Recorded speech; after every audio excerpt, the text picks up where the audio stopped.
Welcome. Thank you. Thanks for having How are me. you? I'm good. I'm great. So, I'm going to ask you to introduce yourself to my audience. Tell us who you are, Tom. Okay, I'm Tom Shevory, and I used to teach at Ithaca College for 33 years. I taught politics at the college. So I don't do that any longer. Now I'm retired happily, and I spend my time doing other things. Okay. And now, do you remember how we met? Yeah, Carlos, your partner, person you're married to, invited me over to dinner at your apartment. So we had dinner, and then I hung out with you, and that's how I met you. We talked. Yep. Yeah. And so we have been here in Ithaca since the summer of 2013. And because you still were working at Ithaca College, then Right. Yeah, it must have been about that time. Yes, we ran into you several times and we had conversations. Plus, Carlos was always telling me of your adventures. You have a very interesting life. But I also remember one time we were at another professor's house. And I remember having talked to you about, I remember having asked you questions about your teaching, and then you mentioned that you were planning on teaching a course based on Hamilton the musical. Oh yeah, I did that. And I was fascinated by that because the idea of like the mainstream idea of academics is people who are very serious. And I mean, who in the politics department would consider teaching a course on a musical that was a hit, a sensation? So I remember having talked to you about that and we're asking questions. Right. And yep. Well, early on in my career, I taught constitutional law and wrote a lot about John Marshall, who was Supreme Court Justice in the early, right in 1803, I think he was appointed. And he was kind of Hamiltonian, even though he's from Virginia. In some ways, he implemented some of Hamilton's ideas through his Supreme Court opinions about like nationalizing the country, and so I had an interest in Hamilton from that, and I had some knowledge about early constitutional history, so it just seemed like a natural, and it was fun. Although we read the biography, that the musical was based on, which is not, fun. I mean, it's a long. It's a break. Detail. Yeah. So we do one class where we talk about the readings from the book, or I had some additional supplemental readings to criticize him. There's some criticism about it. So and then we'd spend one class, or we do 2 or 3 of the songs, and then we interpret the lyrics, and we try to see how they matched up, right? So that's how I did it. So it was a serious course, even though it was on a fun topic. Yeah, but that's the thing. Sometimes people think that you have to teach serious topics, being serious all the time. Like fun is not supposed to, like your courses are not supposed to be fun. Like as if learning weren't supposed to be fun in college. Well, if I taught a course called, early constitutional politics and history, early American constitutional politics and history, like nobody would take it. Actually, when I first started teaching it, there were a number of students from the, from the theater department that were in it. They sort of realized that it wasn't really for them because they weren't used to, doing a lot of reading and writing. So it tended to diminish the numbers over time when students figured out they actually had to do quite a bit of work. It was an honor. The ones who stayed liked it? Oh, yeah. Yeah. The ones who stayed liked it. Yeah. Okay, so it's precisely because of things like this, or your adventures cycling all over the place, or running, that I thought you would be a perfect guest for my What If I Say Yes channel. So I asked you to come and think of something, a moment in your life when you said, ask the question, what if I say yes? You said yes and did something. I don't know what it is. And so the floor is yours. Okay, well, the one that first came to mind, and I've thought about it a lot actually, is many years ago, a person named Chris, I'm not gonna give his last name, it's not important, but he was running a film festival at Cornell called the Cornell Environmental Film Festival. And he called me up one day. I didn't know him, but he called me up because I was teaching environmental politics. And he said, can I show a film in your class as part of our festival? And I said, sure, why not? You know, I mean, I think some professors would say no, you know, like it's not in the syllabus, you know, it doesn't really fit. But I thought, well, you know, it'll be fun. And so I did that.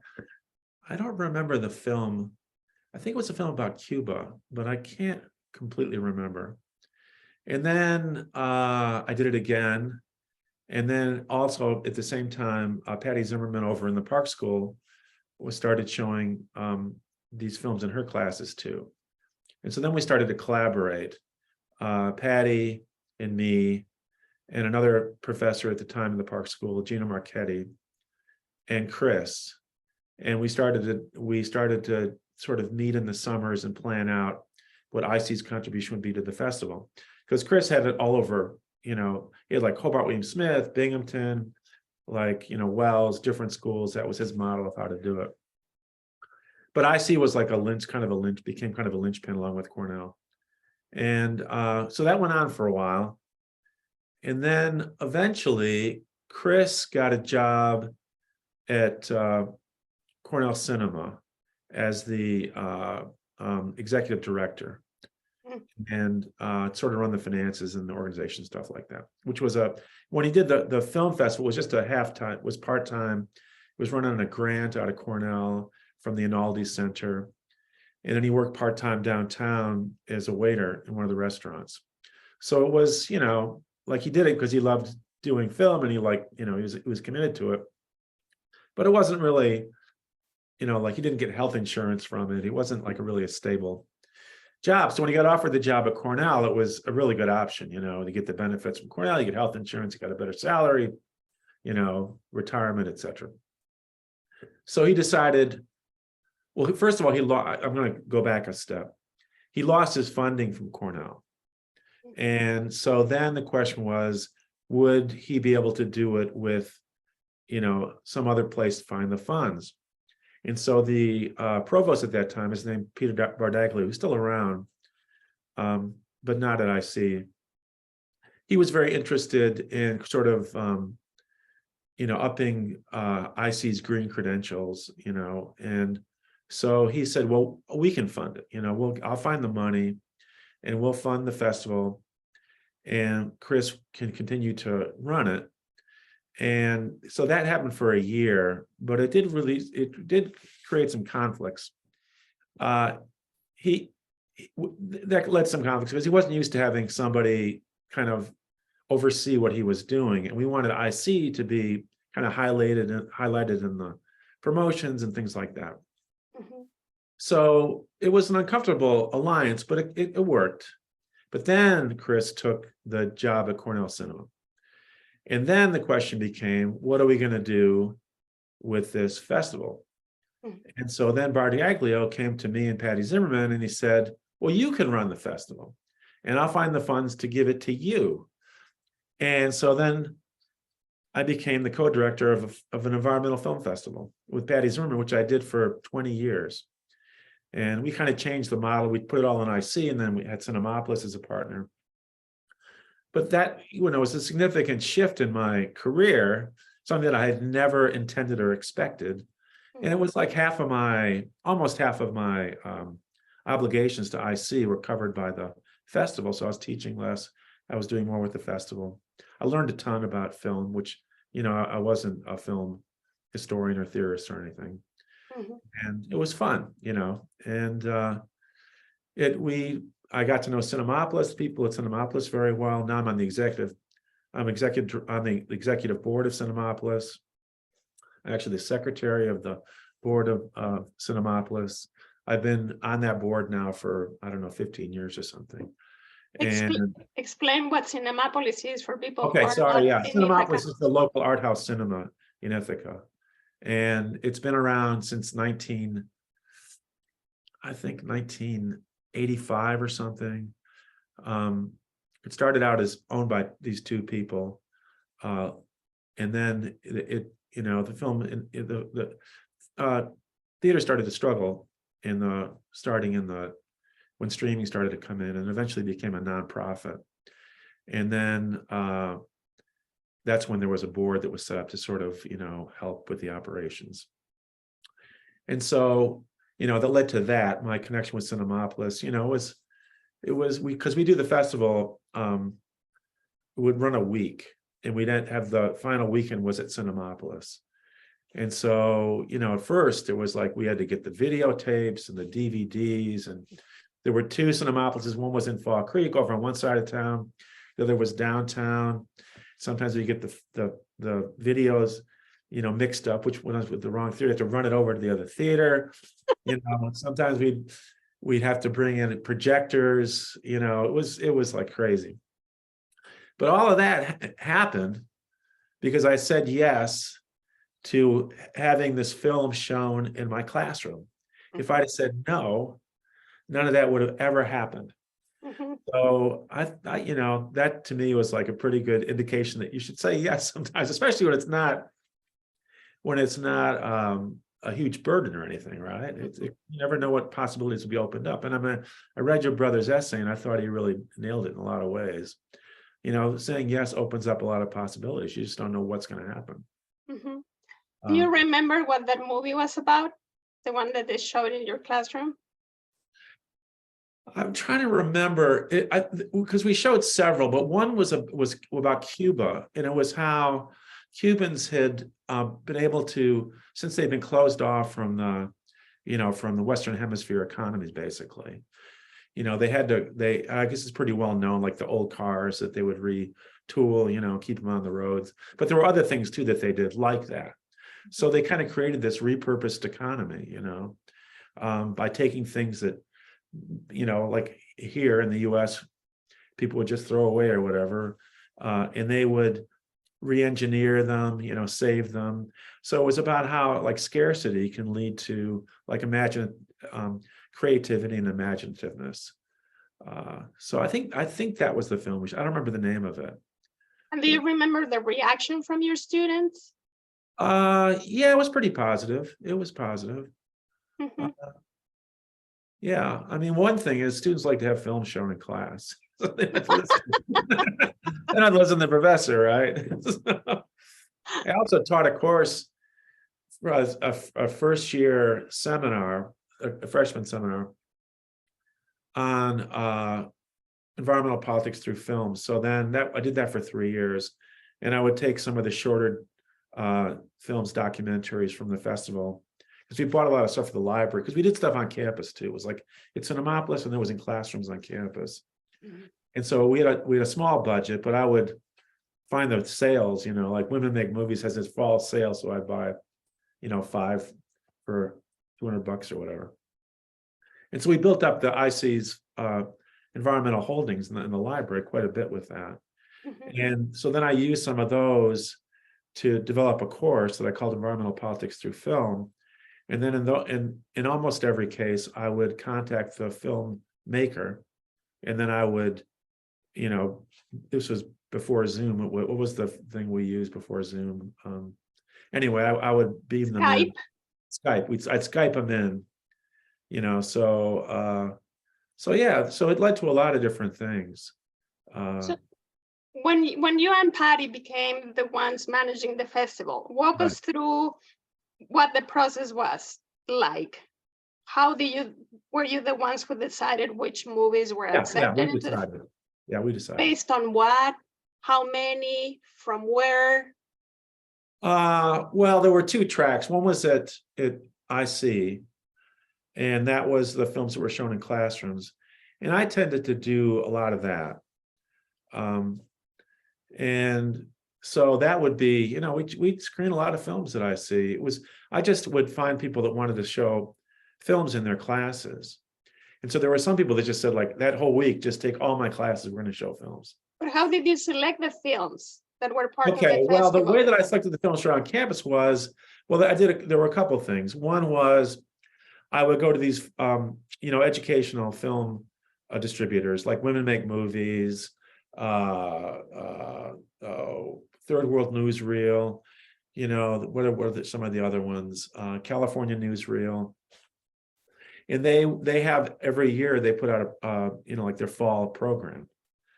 And so then I would just go through those lists.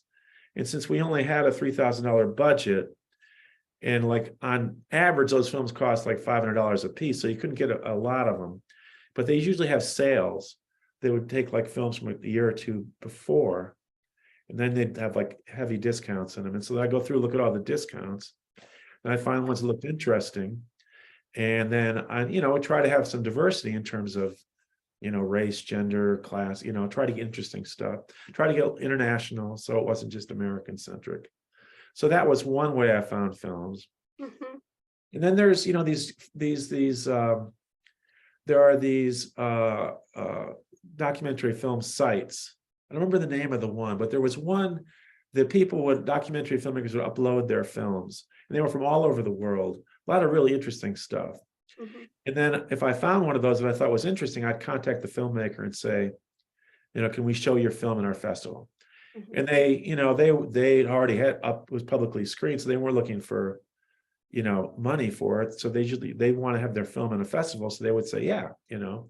And so then I found that, like, you know, I had a Fulbright where I lived in Mongolia for a year, and I discovered that there was a whole set of like Mongolian films that were made by the government funded, and they was it Mongolia? I think it was. Anyway, they said, yeah, you can have whatever you want. They had like hundreds of films, you know, like all kinds of stuff. So I would just find stuff here and there wherever I could. Right now, the stuff downtown at Cinemapolis, that was a different kind of track, because for those films we'd have to do recent films. And, you know, Patty's rule was she would divide things up, and she'd say we have to have a certain number of films by women, a certain number of films by people of color, a certain number of films that are international, a certain number of documentaries, a certain number of narrative films, and we'd have like a grid. There's another layer of film distributors that are, you know, that go into theaters, basically, you know, like California Newsreel, Women Make Movies. Those are films that are made, and they're going to be shown, they're going to be bought by university and college libraries. Sometimes shown in a festival, but usually they're not going to be shown on the big screen. So the big screen films come from, you know, bigger distributors. And so, you know, we would figure out films that looked interesting. And then for those films, we had to pay. Okay, so we take that out of our general budget, and we, you know, we negotiate with the filmmakers or the distributors as to how much we would pay for the film. And sometimes we try to get the filmmaker to come to Cinemapolis. Patty, you know, knows like tons of people. She's a very well-known film historian. And so she often just had this network of people that she could say, you know, we should bring this person in, you know, I know this person. And she knew interesting people that made interesting films. So to bring them for the Q&A session after the movie? Yeah. You know, there were limits because we had a limited budget, but when we could, we would bring in a filmmaker, you know. And I mean, one of the things I'm most, I guess, proud of in a way is we both met a woman named Karen Chen, who's Chinese American, and she traveled to China. This is pre-Xi, or you know, this was before the big crackdowns. But she went and got 600 films made by underground filmmakers in China, and she brought them back to the U.S. And I met her at, I went to there's a Flaherty Film Festival I went to once, which is a documentary film festival. And I met her there, and Patty knew her. And so we started a partnership with her where we would bring in some of these independent Chinese films and show them in the theater. That relationship's lasted for, well, it's still happening because she knew other Chinese filmmakers. You know, now it's shut down in China. Like it's almost impossible. There was a real flowering of filmmaking, you know, in the early 2000s up to 2010. When she came, I think in 2012. So China was much more open then. And there was a lot of criticism of like the rapid development in China. So people were making films with like their cell phones, you know, that's when cell phones came on.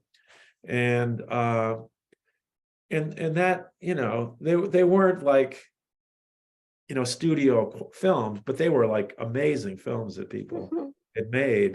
And then we bring Karen in or bring in one of the filmmakers from China, and that was. Did you show those on the big screen? Yeah. Oh yeah. Okay. Yeah, definitely. It's hard to get an audience for independent Chinese films in the US. But one of the things we did was we corral students. We set up courses that they get credit, you know, all these mechanisms to try to, you know, put people in the seats. Because the films that we showed were not like commercially, you know, like viable. Like they would not be shown, like Cinepolis would never like say, we're going to show like Disorder this week, you know, it just doesn't happen. You know, every once in a while something will come along like that. But, you know, so yeah, the films we showed are films that were often difficult to watch and not in English. So they had subtitles. But we'd always try to choose one, you know, a few like environmental docs, like American, that would be about like, you know, climate change or something that would then draw people in. There are local filmmakers that sometimes we would screen their films and they would bring in audiences. So yeah, we had all kinds of strategies. Did you watch every single film? No. Okay. No, it wouldn't be possible. Because it wasn't you know, some film festivals, they have people send in all their films, right? And they'll get like 1,000 films, and then they'll go through and watch them all and then decide which ones they're going to choose. But we had a different model, and our model was we find the films and we bring them in. It's called a curated festival rather than an open call. Okay. But you never, even though you didn't see every single movie you showed, you never got surprises? Like you're showing the film and then you're like, oh my goodness, why didn't we see this before? I mean, I wouldn't say that. I mean, was there the one thing that happened? This is not that, but we always did silent film with live music. So, you know, we would, and so I'm not going to say who the person is, but they were at the college music school, but they were going to do the sound, you know, for this one film. I remember the name of it. And they brought in like a bunch of student musicians. There was, you know, it's like there were probably 20 students. And I sat and watched the film. It was a long film. It was like 2 hours, maybe a little longer. They didn't play anything. How come? They was like, and then like at one point, the person they were playing silent music. One point, the person in the film moved a spoon or something, and they hit a triangle. You know, it's like, but it was like I was just horrified. Like nothing happened. And then we did a second show. He wanted just a triangle. Wanted to do this. I didn't go to the second one. I went to the bar at that point. I was like, I need to get a drink. So that was the worst. That, and then one time Fall Creek caught on fire. Like the exit sign caught on fire, and the fire trucks. It wasn't a big fire. Just the exit sign. There was a short in it, so it created some smoke. And so the fire department showed up, and everybody had to leave the theater. You know, that was kind of. Then another one of the bad things that happened was we showed a film by I don't remember the name of the film. It was I can't remember his name either. but he was a Pakistani American filmmaker. He made great films, and he had a new film, and brand new 33 millimeter print. You know, when we had 33 millimeter films, and we're watching the film, and it gets to the end, and right when I got to the end, it started to burn. You could see it burning on the screen. It was like Cinema Paradise. There's one day. And that was a catastrophe. And what happened? We got yelled at. I mean, the film distributor was like, you know, what did you do to this? It was the guy in the booth, like, screwed it up, you know. He was. Did you have to pay for that? Did you have to? No, I think they had insurance or something, but they weren't. And it didn't destroy the whole film. It was just like this tail at the end of it that got. So it could be. So yeah, a lot of stuff happened. But yeah, all that, you know, I had a whole set of experiences because I allowed that, you know, I agreed to have that film come into my class. This festival has been in existence for 20 years, you said? Well, it goes back farther. Now it's because Chris had it for a number of years. So 20 years since you and Patty took it over? Yeah, it's more, yeah, but I don't do it anymore. Now it's just Patty's doing it. But so I think it's in its 26th year now, maybe something like that. Has the audience grown? Have you noticed? Well, from when we first did it, the first few years, there was nobody. Just like, because we just thought we'd show the films, people would show up, but that's we realized that's not how it works. And I remember I went to see there's a film called S-21. It's a really difficult film to watch. It's about the Cambodian genocide. And what they did was the filmmaker went to Cambodia and then went to the famous prison S-21. And then he had prisoners and then guards reenact what had happened in the prison where, you know, I don't know how many people died in the Cambodian genocide. It was millions, you know, it was horrible. And they were obviously both extremely traumatized, and you could see it. And so that's what the film is about. And it's a great film. I mean, it is a spectacular film, but it is a really hard film to watch. And it was at Fall Creek, and I went to see it. I was the only one in the theater except for, I was in a band at the time with a woman that played accordion and her daughter, who was like 16. And they were the only other two people in the theater. And I thought, oh my God, you want to go to a film? This is the film that you chose. So I was worried I was watching the film and I'm also thinking like, oh my God, what are they, you know, I'm sure they weren't prepared for something like that. So that was not part of the festival. Yeah, that was part of the festival. How those is first that? few years, hardly anybody was there. You know, we would show these films and like, there just wouldn't be anybody in the audience. But then I have a question. It's environmental films, right? Or the topic or the main. Yeah, but we expanded that, you know, environment, human rights. I mean, you know, we okay. So I was thinking, how is that related to you know, the environment? We expand the, you know, the definition of, I think environment is, you know, often it's connected to all other kinds of issues, right? So, I mean, when I taught environmental politics, you can't discuss it without discussing, you know, every other thing. Do you have, out of all these 20 plus years, do you have favorite films that just touch your heart or you remember for any specific reason? No, I do remember the Chinese films because they really affected me, you know. I just thought I just was amazed by what people were doing, you know, with very limited resources. And also it gave me an understanding of China that I just didn't have previously, you know. And I also just really admired Karen, you know, and the people that did this stuff and often putting themselves at risk to do it. So, but I don't know if there's any one film that, I mean, there were a lot of great films. We showed a lot of films that I thought were really good. There was one, now that I think about it, very early on, we showed, I don't remember the name of it, but it was about World War One, was it, well, yeah, World War One. The French uh, conscripted soldiers from North Africa who they colonized to fight in World War One. It was a narrative film, it wasn't a documentary, but it was just like a heartbreaking film. These characters who did not want to fight, but they were conflicted because they thought, this is about like about human, equality, fraternity, blah blah blah. And so they kind of supported those ideas, but they weren't treated that way, right?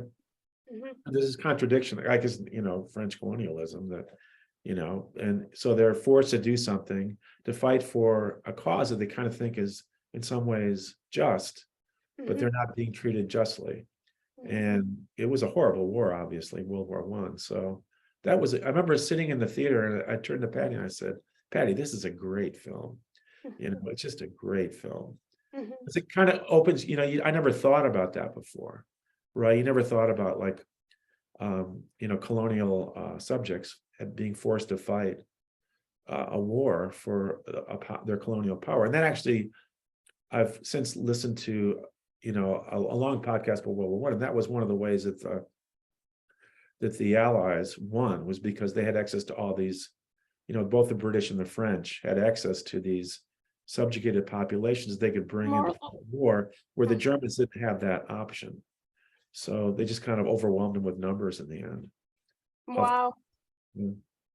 So going back, you said at the beginning that you learned a lot about film.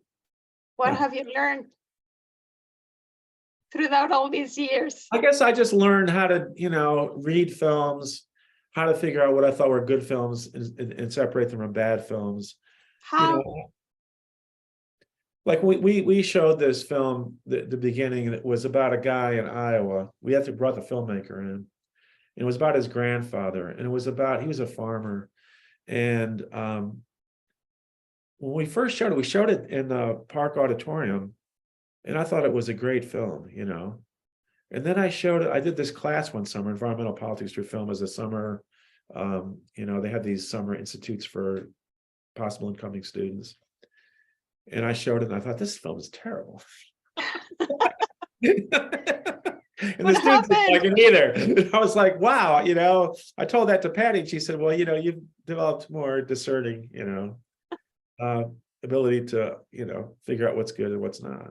So yeah, you develop a sense of that I just didn't have previously, of how to critically sort of judge a film. But can you describe it? Like, how do you know now what makes a good film and what doesn't? It's really hard to describe. No. It's like taste. It's something that. I went to see Living recently, which is at Cinemapolis, which is it's a British, it's filmed in London. It's about like 1940s London, but it's based on a Kurosawa, famous Japanese filmmaker Kurosawa. It's based on a film he made that was also a novel. Ushiguro, I think that's his name, if I got it right. Somehow made a novel and wrote the screenplay for this. So it was filmed in Britain. It was about a guy that's a bureaucrat, like the quintessential bureaucrat. Doesn't talk, just like shuffles the papers around. And then he learns he's got a terminal illness, and he decides he hasn't lived for the last 40 years. So he sets out on a path to learn how to sort of live a life for what his time he's got left. And I thought it was a great film. I had no idea what to expect. And it's not an action film, but it was beautifully filmed. The acting was great, and it had a kind of I don't know. It didn't seem British. It seemed like somehow it had a Japanese kind of feel to it. And I don't know, it had that undefinable thing. I thought, this is a really good film. And I actually was outside of the theater, and I was unlocking my bicycle from the bike stand, and these two people that were in the film came walking by. I heard them talking about the film, and I said, that was a good film, wasn't it? They said, yeah, it was a great film, So I think people in the audience recognized Mhm. It's a really good film. And, you know, it's the cinematography, it's the acting, it's the plot. You know, does it surprise you? Is it, you know, have familiar themes, but they're tweaked in ways that make it, you know, interesting and different? Those kinds of things, I think. Do I learn something from it, you know? Mhm. Did you ever show a movie like more recently when you already had this sense of what a good movie was for you or not? Did you ever show a movie that was very good to you, but the audience didn't react at all? Well, I'll go back to the Chinese films. There was one that this one filmmaker made who's now living in the US. He couldn't go back to China, Mhm. but it was all he had he was confronting the police about it was a kind of a workers' rights issue in southern China. He went there to investigate it. And you know, he did a lot of these films, and he always ended up with the police interrogating him one way or another. And in this case, he just put his cell phone in the back of his pocket and he recorded it, but there was no image. And I thought it was great, but it was all just, you know, translated text across the screen. And I thought it was fascinating because, you know, there's this back and forth, and the authorities are, you know, they're not going to just like put handcuffs on him and throw him in jail. They're going to like question him, and they want, you know, it's so I thought it was a really good film, but the audience, I don't think really thought much of it. You know, it's like, and actually a prof said to me like, "What was that?" You know, that was terrible. So yeah, sometimes that happens. That was almost like waiting for the music for the silent movie, but not hearing anything. Like you're waiting for the image Yeah, and you just see other people text. were. I knew that it wasn't going to have an image, so I was prepared for it. Oh well, the Mongolian movies, what were they about? Oh, all kinds of stuff. Was it Mongolia? No, I'm trying to think. No, it wasn't Mongolia. I'm sorry. It was Indian. Okay, They were Indian films. They were about all kinds of stuff. You know, financed by the government. yeah, they were all financed by the government. There was it's called like I'm not remember the name, like the Indian, you know, Public Access Film Institute or something. And they What would were they fund, about? they were about anything you can possibly imagine. No censorship at all, even if they were funded by the government. I don't think so. No, I don't think so. No. I mean, a lot of films Interesting. are well, I mean, it's like PBS, you know, they make films that are critical of the US government. Hmm, And I don't know if they always funded them, but they distributed them. okay. You know, I don't know. But they, you know, they weren't like, I mean, I contacted the director of the institute to get the films, and I don't think I don't think anybody was telling her what to do. Hmm. She was great. She was like, send me the high resolution, you know, film, you know, she was great to work with, and everything was, you know, free because they were making the films to get them out there. Hmm. So people would have a more, you know, a more nuanced understanding of India and its politics and its, you know, everything. Hmm. Do you have repeats? Do you have directors who send or want to participate in your festival every year or every so often? Yeah, we have had, like, we had Karen Chen wasn't a although we should show, she was a producer, and so we had some of her films in, but we'd bring her back, and you know, to talk about the film. She wasn't a director necessarily, but she had knowledge of Chinese filmmaking, so we didn't have a director, she would be a person, so we'd bring her back a lot. And yeah, there were other people. Yeah, there were filmmakers that we brought back more than once. At the Park School of Communication at Ithaca College, do they produce films? Do they make films as students? Students do, yeah. And if they do, have they participated in your festival? No, we didn't have, you know, there are student festivals, like IC has its own. Mm. So, and plus Patty is a professor in the Park School, so it makes a conflict of interest. So we really Oh, avoided having student films in the festival. We did show an alum film once. But yeah, that was something we just said no to. okay. It just would have been too complicated. Mhm. Well, there you have a no. There you go. Yeah, that was a no. That's the first no. So let's pivot to now, a Okay. moment in your life when you decided that saying no was a better option or Yeah, not. okay. Tell us what happened. All right. Well, this goes way back to when I was in like 8th grade or something. I think something like that. And I was taking classical piano lessons at the time. Huh. And then at some point along the way, I don't know, I saw the Beatles and Ed Sullivan or something. And I just decided I didn't want to play classical piano anymore, you know. And my teacher thought I was pretty good at it. And I took it, I started when I was like 5. Uh-huh. So I was just getting to the point where I actually was starting to get like pretty good. Mhm. And I just decided I didn't want to do it anymore. And so my parents Too were not, boring for you or what? I just felt it was too, I didn't want to play classical. I wanted to, you know, I was listening to rock and roll. So it was like, it just seemed kind of boring to me, you know, and it's hard, you know, you learn the music. Mhm. My teacher was kind of a, you know, she was kind of tough. Although she was great, she was a wonderful pianist. I mean, you know, my mom always would say, like, you know, you were really lucky because a lot of your teachers were women that couldn't get jobs doing anything else, that were very smart. And so they ended up teaching like people like, you know, you. Because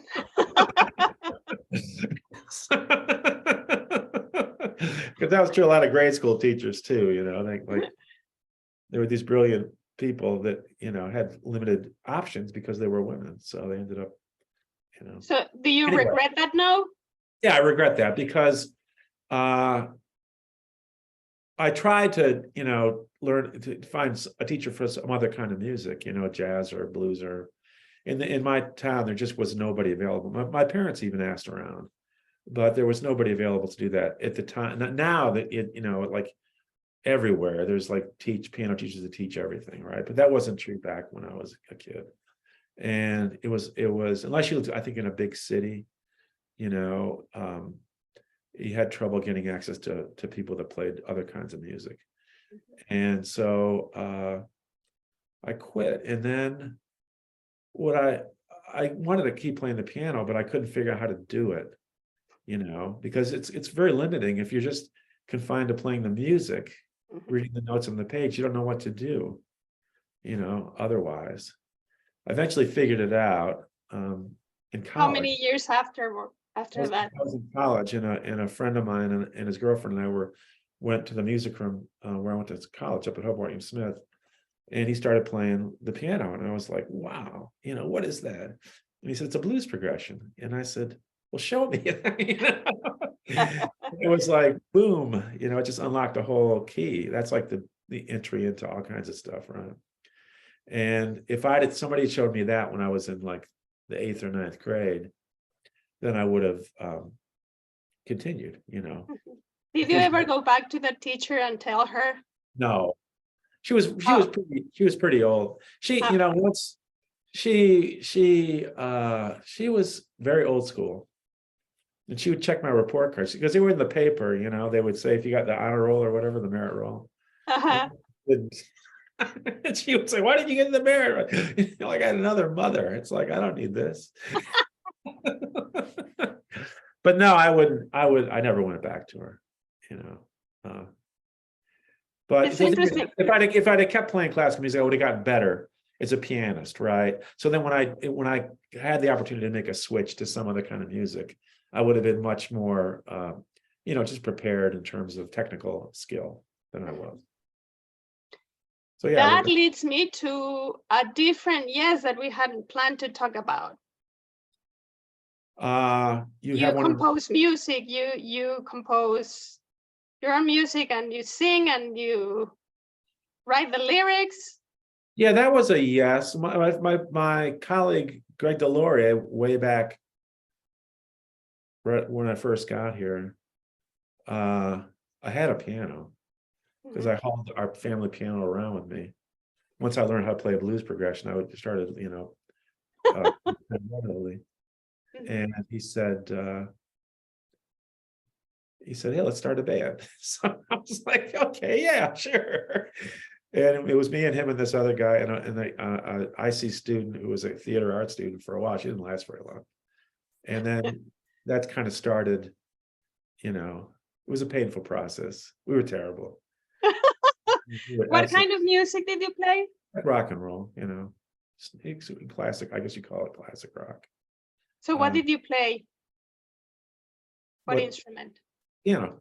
Piano. Okay. So did you sing as well or not? Not at first. Not at first. We used to go up to the ABC Cafe, which is up near College Town, and they had open mic nights, and we go up there and play and play piano. So that time when you said you were watching a movie with a woman who played the accordion and her daughter, was that a different band? It went through many different evolutions. And eventually that became one of the iterations, but there were many, many iterations of this. How many, more or less? But the thing is, the guy that I started with, it was me and Greg and this guy, Chris Bell. And we played together for many years. And then we sort of, I dropped out of the band that we were playing in, but we just started playing again, a few months ago. So it's kind of like back to the beginning, but we're both a lot better. Do you play rock and roll? Yeah. Songs that I write mostly.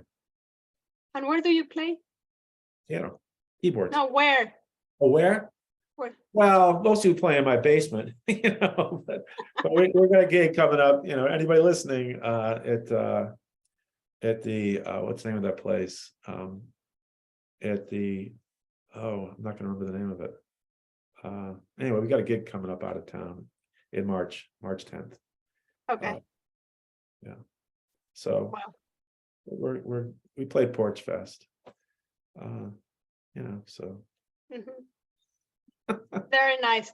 Well, Tom, I think you're the first one to introduce the idea of a no that you actually regret. Which is interesting because all the other no's have been more in the line of what Hector, my brother, was saying, that you define your border, your limit, you define who you are. I mean, in a way you were doing that, but these other no's, people have not regretted having said the no. In your case, it's an interesting case. I mean, in this case, it's interesting. You said no, but then over time you were like, oh, why the heck did I say no? Yeah, I think mostly my, the things I regret are because I said no. And I can't think of a no that I said that, that was like that led to something really good happening. I'm sure that maybe that's happened, but I guess I don't like to say no. I think that it's pretty limiting, and I think a lot of people do. I think for a lot of people, saying no is like the first response. And sometimes I think that, like, I really don't want to do this, I really don't want to do that. But then I do it, and then because a sense of obligation or some other reason, and it turns out, I was glad I did that. So. Were you like that since you were a kid, or did you become this, I'm just gonna try it guy? I think I've always been like that. What made you that way? Can you pinpoint? Is that just how you came out? Or were there things that you observed in others that you said, I want to be this way? I think it's just, my parents were pretty open people. I was never told. I mean, sometimes I was told, you can't do this, you can't do that. But they were pretty, kind of go for it. Because this no, having said no and then regret it, also makes me think of a yes. There are some yeses that you also regret, but in both cases, there are things to learn. Yeah. From having made a decision. So regardless of what happens in the end, you get something out of it. Absolutely. Mhm. Yeah, exactly. Yeah. I don't have a lot of regrets in general, you know. I do think it's important to be open to new experiences. Mhm. You know, another yes that I think had a big impact was this was when I first got to IC, and a former girlfriend called me up. I went to grad school in Iowa, and she was going to do the Iowa Ragbri, which is a bicycle ride across Iowa. And so she said, "Why don't you meet me out there?" And I said, "Yeah." So I went out to Iowa, and I loved it. And that's what started me like bicycle touring, right? It was like, wow, this is like the best thing that I've ever done. And yeah, that was another thing. I could have just said, "No, I'm busy," you know, or other Now things. that you mentioned that, you have to tell us what other places you have gone to bike. It's a long list. Give us 5. I mean, it started in New York State, went up north, and then I went to the West Coast down Oregon, in California. Then went to the Maritimes up in Canada, Nova Scotia, and then I decided I was going to go outside the U.S. So first I went to Belize, and then I bicycled down the Baja Peninsula, and then I bicycled across Mexico from Guadalajara over almost to Mexico City through the mountains up there.